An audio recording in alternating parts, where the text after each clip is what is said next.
इसका एक्सप्लेनेशन करेंगे, ठीक है। चलिए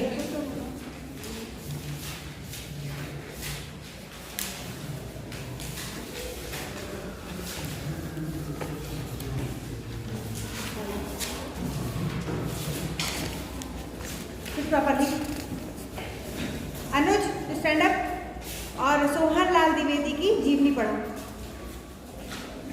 सोहन लाल द्विवेदी।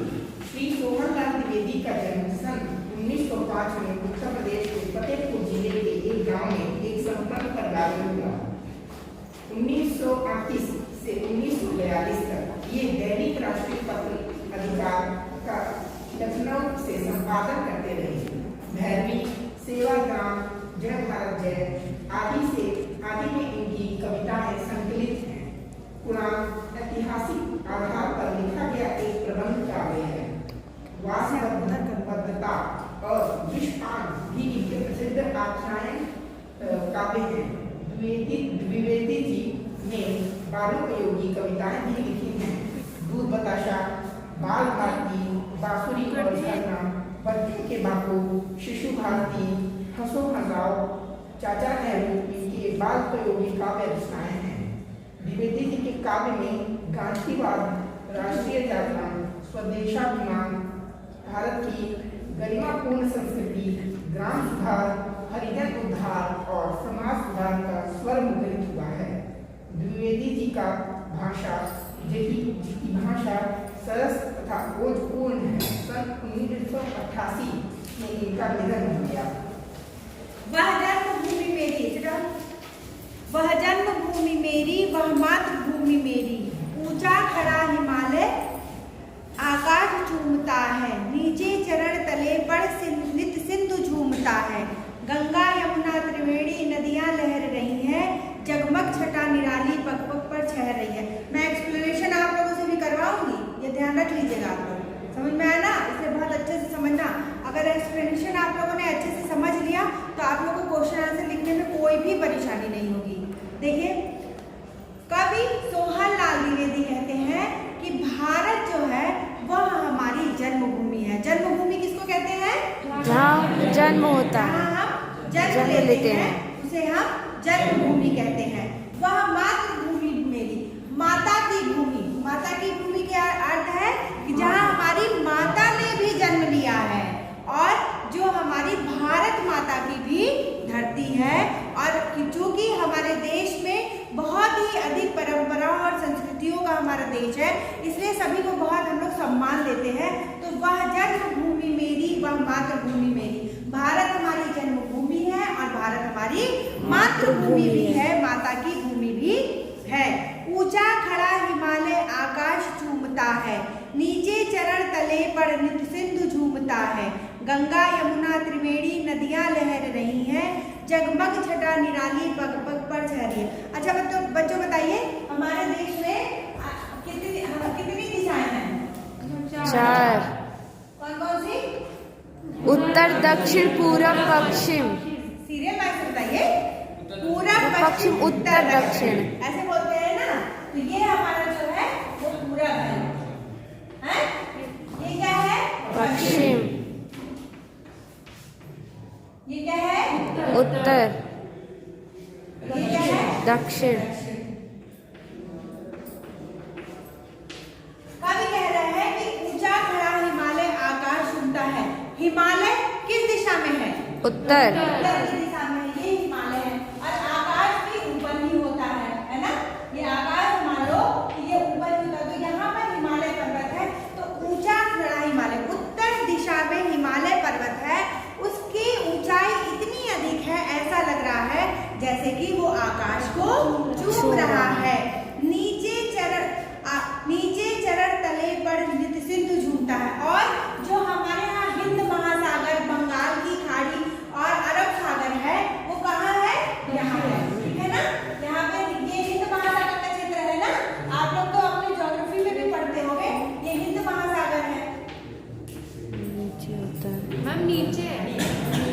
एक मिनट, ये बंगाल की खाड़ी तो है इधर, यहाँ पे ये हिंद महासागर है ना। Yes ma'am.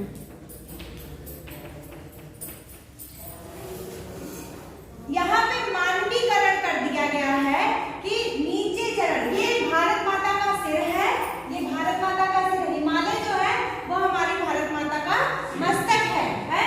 और ये दक्षिण का जो क्षेत्र है, जो सबसे नीचे का क्षेत्र पड़ता है, ये चरण है यानी कि पैर है, और पैरों के नीचे महासागर बह रहा है।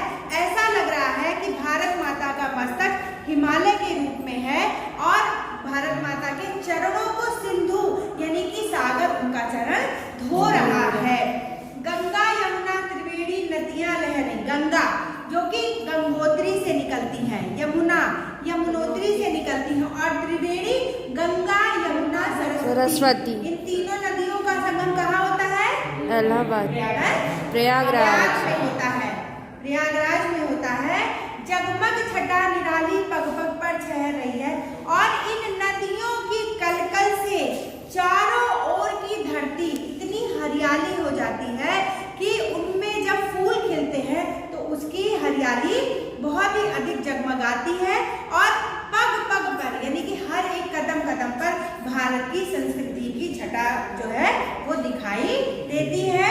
वह पुण्य भूमि मेरी, वह स्वर्ण भूमि, भारत पुण्य भूमि है क्योंकि यहाँ पर बहुत ही अधिक ऋषियों और मुनियों ने जन्म लिया है। कहते हैं कि जितना अधिक भारत यानी कि आर्यभट्ट भारत में जितने अधिक देवी देवताओं ने जन्म लिया है उतना अधिक विश्व में किसी भी दुनिया में नहीं लिया है। वह स्वर्ण भूमि मेरी, स्वर्ण भूमि इसलिए कहा गया है जब सबसे पहले पूरब में अरुणाचल प्रदेश में सूर्य की किरणें धरती पर पड़ती हैं तो वहां पर जो पर्वत है वो पूरी तरीके से पीला पड़ जाता है, और सूर्य की किरण जब धरती पर पड़ते हैं तो वो सुनहरे रंग की होती है ना, तो उसी को स्वर्ण भूमि भी कहा गया है। वह जन्मभूमि मेरी, वह मातृभूमि मेरी, भारत हमारी मातृभूमि है और भारत हमारी जन्मभूमि भी है। झरने अनेक झरते जिनकी पहाड़ियों में, चिड़िया चहक रही हो मस्त झाड़ियों में, अमराइयां घनी है कोयल पुकारती है, बहती मलय पवन है तन मन संवारती है।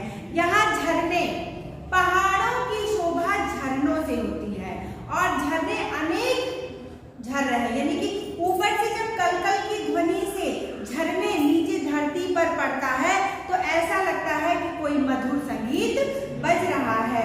चिड़िया चहक रही है वो मस्त झाड़ियों में, और चारों ओर चिड़िया की चहचहाहट सुनाई दे रही है। स्वतंत्र रूप से ऐसा लग रहा है कि चिड़िया भी खुश हो रही है हमारी भारत भूमि पर आकर के। अमराइयां घनी है कोयल पुकारती है। बच्चों कितनी ऋतुएं होती है भारत में?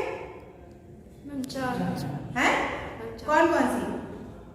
मैम गर्मी, ठंडी, बरसात, ग्रीष्म ऋतु, शरद ऋतु, है वर्षा ऋतु और बसंत ऋतु। ये चार मेन होते हैं ना, और बसंत ऋतु में ही हमारे यहाँ भारत में पेड़ों पर नए पत्ते आते हैं, और आम के पेड़ों पर बताओ मंजरी उसको बोलते हैं, मंजरियां आ जाती हैं, और तभी बसंत ऋतु में ही हमारे भारत में कोयल की कूक सुनाई देती है। तो अमराइयां घनी है यानी कि आम के बाग बहुत घने हैं और उनमें कोयल की पुकार सुनाई दे रही है।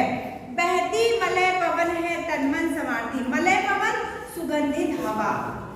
चारों ओर खेतों में सरसों लगा हुआ है, और जब बसंत ऋतु में जब सरसों के खेतों से गुजरते हुए हवा चल रही है वो हवाएं बहुत ही अधिक सुगंधित है।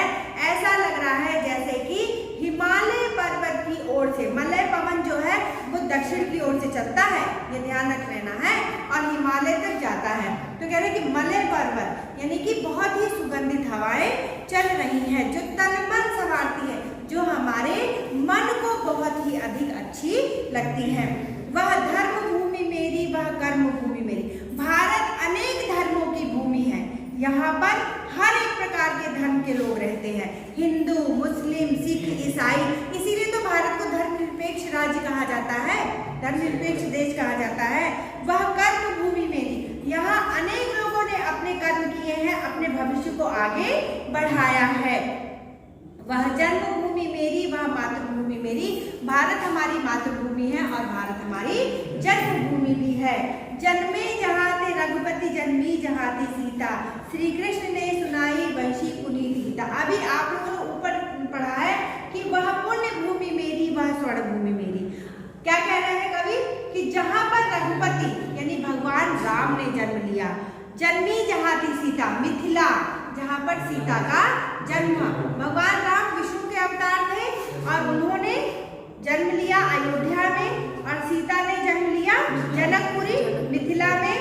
श्री कृष्ण ने सुनाई वंशी पुनीत गीता। इसमें देखो चारों आपके युगों का वर्णन है, यानी कि त्रेता युग में भगवान राम ने जन्म लिया और सीता ने जन्म लिया, ठीक। फिर उसमें द्वापर युग में भगवान श्री कृष्ण ने जन्म लिया और ने सुनाई वंशी पुनीत गीता। और उन्होंने महाभारत के युद्ध में श्री कृष्ण ने अर्जुन को गीता का उपदेश दे करके यह बताया कि यह संसार नश्वर है, यहाँ पर सिर्फ कर्म की पूजा होती है और हे अर्जुन तुम कर्म करो और फल की इच्छा मत करो। गौतम ने जन्म लेकर जिसका सुयश बढ़ाया और कलयुग में गौतम बुद्ध ने जन्म लेकर के अहिंसा का प्रचार किया, जिसका प्रचार आज तक दुनिया में चल रहा है। जग को दया दिखाई, जग को दिया दिखाया। जब हमारे देश में चारों ओर हिंसा फैला हुआ था, उस समय भगवान गौतम बुद्ध ने जन्म लेकर के हमारे देश में दिए की तरह, मतलब जब बहुत अंधेरा हो गया था, यानी कि हिंसा के रूप में चारों ओर लोगों के मन में छल कपट रूपी अंधेरा हो गया था, उस समय उन्होंने अहिंसा रूपी दिए को जला करके लोगों को सही रास्ते पर लाने की कोशिश की। वह युद्ध भूमि मेरी, वह बुद्ध भूमि मेरी। इसी भारत पर, इसी भारत की धरती पर महाभारत और रामायण भी रचा गया है और इसी भारत की धरती पर बुद्ध रूप में भगवान गौतम बुद्ध ने जन्म लेकर के अहिंसा का प्रचार भी किया है। वह जन्मभूमि मेरी, वह मातृभूमि मेरी। यह भारत हमारी जन्मभूमि है और यह भारत हमारी मातृभूमि भी है। तो बच्चों आप लोगों को अच्छे से समझ में आ गया होगा ये चैप्टर और इसका वर्ड मीनिंग आप लोगों को अपनी कॉपी में लिखना है।